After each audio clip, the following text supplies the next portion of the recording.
I recently did a video on the advantages of owning an EV. This is a video on the disadvantages, just to be fair and balanced. Get ready to be educated.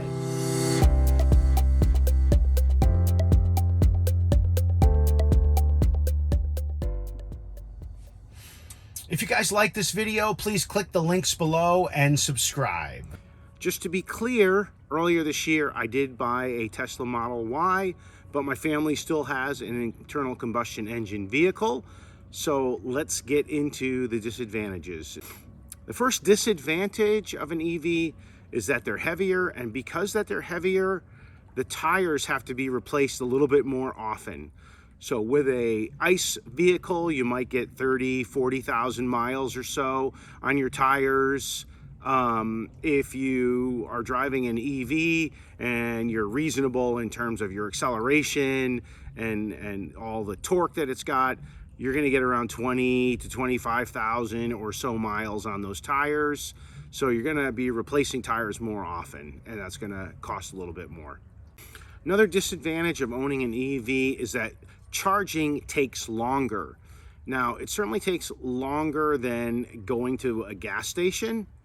If you, however, have an electric vehicle with a higher charging rate, especially if it's 150 kilowatt or higher, that difference in time is much shorter. I actually found a website. I'm going to link to it in the description below. You can check that out just to see. And actually my video on charging, which I'll also link to, talks about this as a potential issue.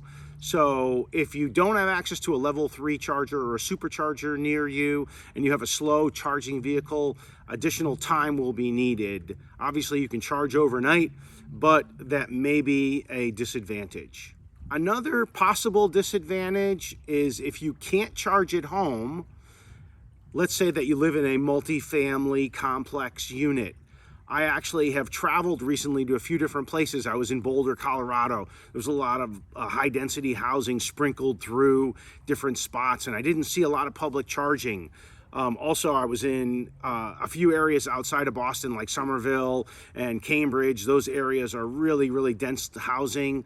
And again, there's superchargers here and there, but they're not as convenient as gas stations. So if you live in a multifamily house and you can't charge at home, then getting to charging spots, that could be an issue. Maybe you're in a rural area and for some reason you don't have enough power at your place and you need to go and find a DC charger. The fact that you can't charge at home, that could be a factor depending on where you live. Another disadvantage to owning an EV is that to buy one is more expensive. So generally speaking, they are higher priced right now. You can get some EVs that are in the $30,000-ish kind of a range when they're new, I'm talking. But most of them, especially the ones with the longer ranges, the one that's charged faster, the ones that are really more desirable that you want, those are going to be, north of $45,000. So they are more expensive. Obviously, the gap with the inflation that we've been experiencing is closing, but the cost initially to get in are higher. The last disadvantage, I would say, is range anxiety. And now, before I bought my Tesla, I was really worried about this, but as I've come to own it over the last 6+ months, it's really, when you have close to 300 miles of range, even if I'm only charging at 60, 70%, 80% on a daily basis, it's plenty for the vast majority of things that I do. I live in California in the Bay Area. We have lots of superchargers, so even when I go on road trips, I'm not worried.